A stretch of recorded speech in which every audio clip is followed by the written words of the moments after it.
Hello दोस्तों, एक बार फिर से आप सभी लोगों का बहुत बहुत स्वागत है BH एंटरटेनमेंट पे। मैं हेमंत राज आपके लिए कक्षा 10 के अंग्रेजी, गणित और विज्ञान की क्लासेस BH एंटरटेनमेंट चला रहा है।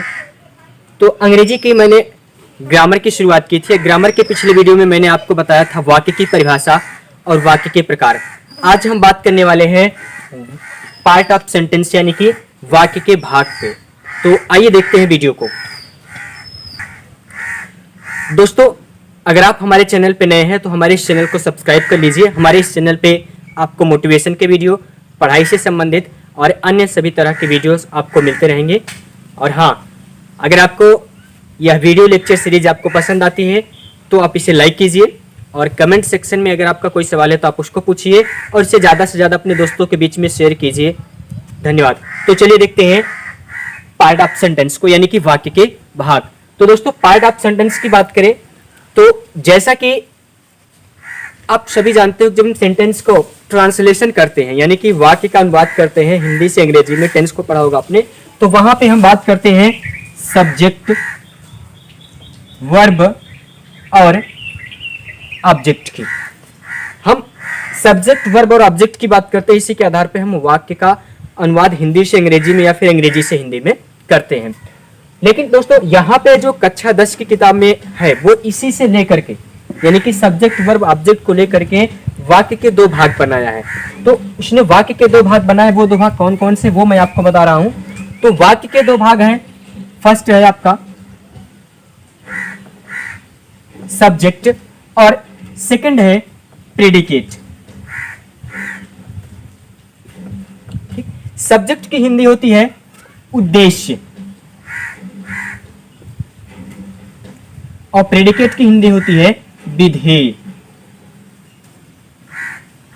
या एक वाक्य के दो भाग को करके बनाए गए, यानी कि जब कोई वाक्य लिखा होता है तो उस वाक्य को अगर हमको छांटना होता है तो सब्जेक्ट और प्रेडिकेट की बात में उसको छांटते हैं। तो सब्जेक्ट में वही हमारा सब्जेक्ट आ जाता है या सब्जेक्ट के पार्ट आ जाते हैं, और प्रेडिकेट में वर्ब आ जाता है, प्लस ऑब्जेक्ट आ जाता है, प्लस कॉम्प्लीमेंट आ जाता है। ये इतना भाग जो कि हमको ट्रांसलेशन के समय जरूरत पड़ती है, यानी कि सब्जेक्ट, वर्ब और ऑब्जेक्ट की, जैसा कि अभी हमने आपको बताया, वही चीजें यहाँ पे भी आपको मिलेंगी। इनको दो भाग में बांटा गया है, सब्जेक्ट और प्लस प्रेडिकेट में। जो प्रेडिकेट में आ जाता है वो वर्ब होता है, ऑब्जेक्ट होता है और कॉम्प्लीमेंट होता है।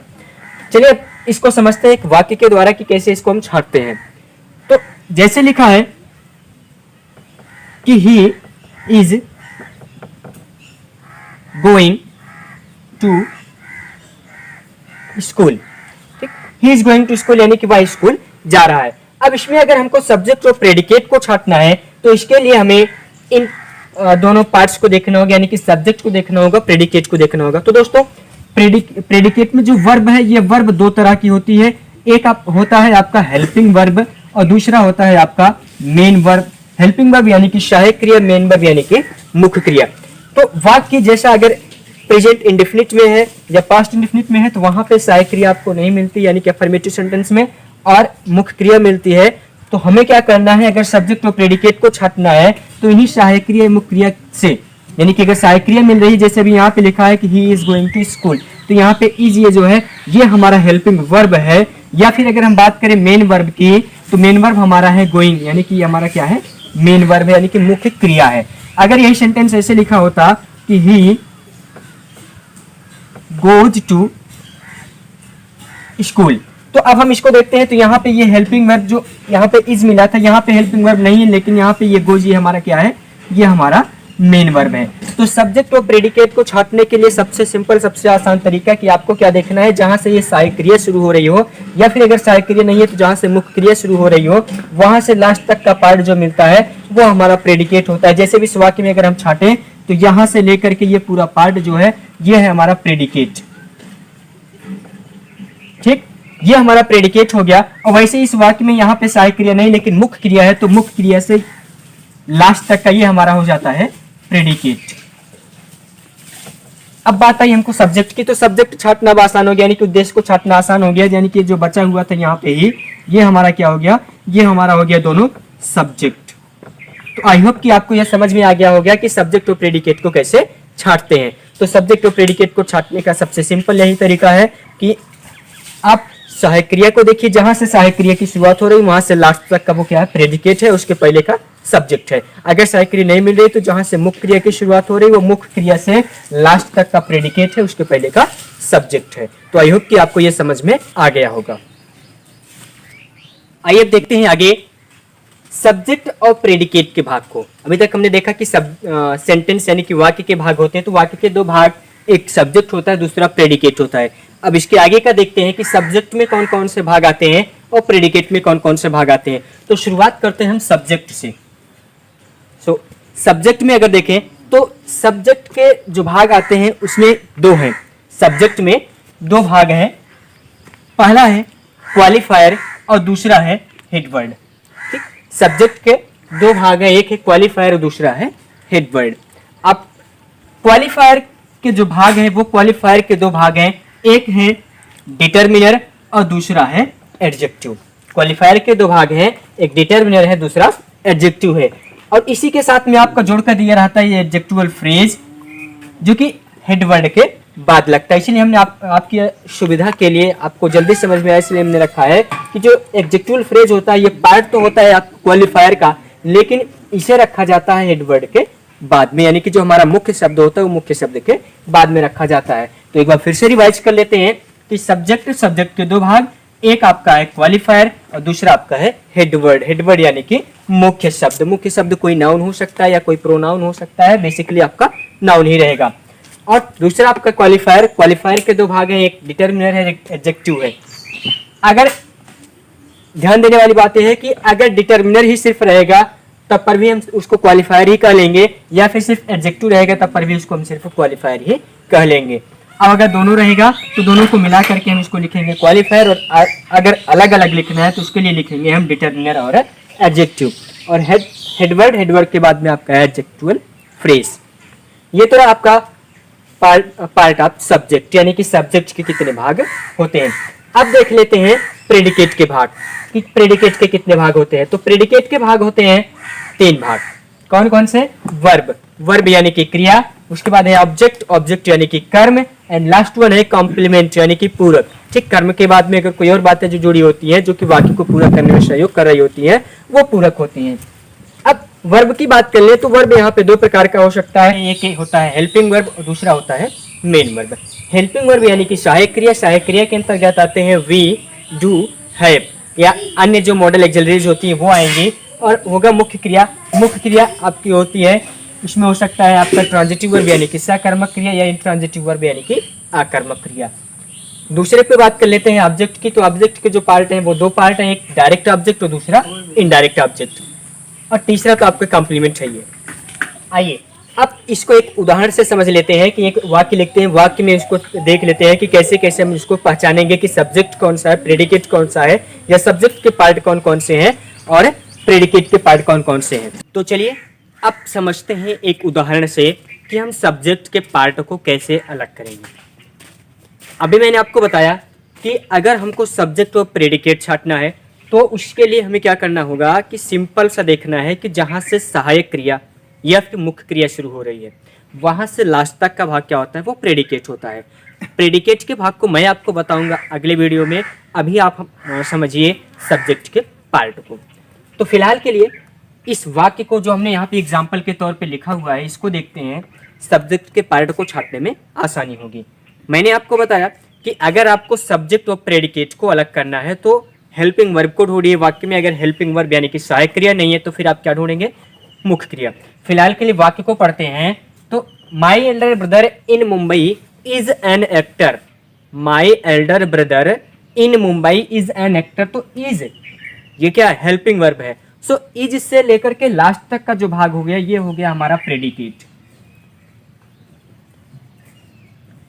क्लियर है, ये हमारा हो गया प्रेडिकेट। अब ऐसे कोई भी सेंटेंस आए, अगर वहां पे हमको हेल्पिंग वर्ब नहीं मिल रही है तो मेन वर्ब मिल रही है, मेन वर्ब से लास्ट तक का प्रेडिकेट होगा और उसके पहले का जो है वो सब्जेक्ट का पार्ट होगा। ठीक, अब देखते हैं सब्जेक्ट के पार्ट को। तो सब्जेक्ट का पार्ट यहाँ पे मैंने लिख रखा है कि सब्जेक्ट में सबसे पहले आएगा डिटरमिनर, देन इसके बाद क्या आएगा एडजेक्टिव, फिर इसके बाद में क्या रखा जाएगा मुख्य शब्द। मुख्य शब्द कोई भी नाउन हो सकता है। ठीक, उसके बाद में क्या आएगा, एडजेक्चुअल phrase.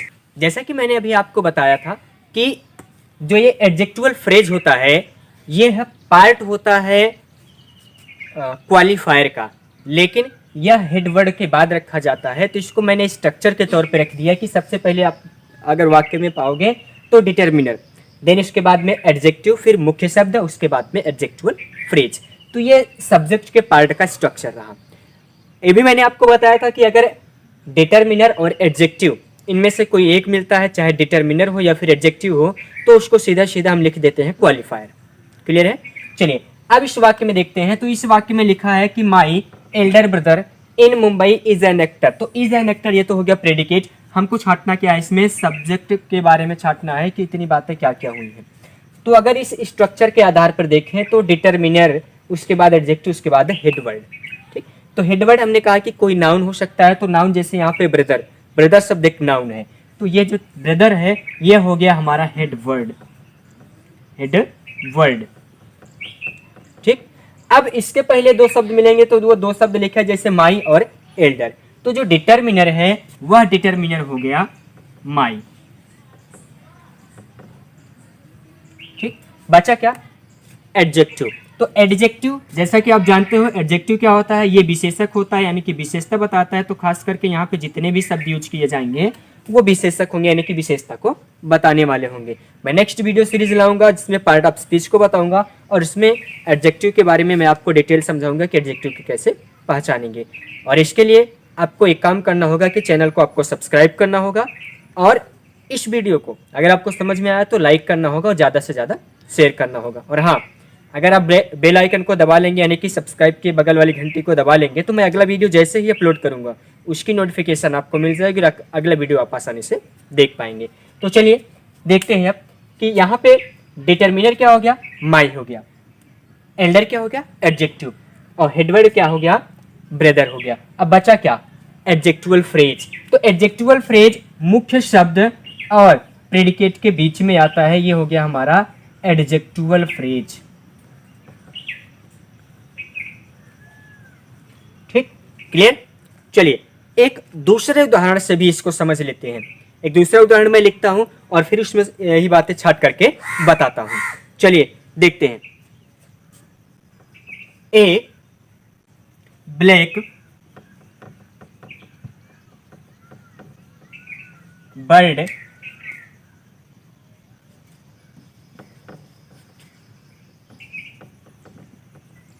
sitting in the tree, a black bird sitting in the tree flew away.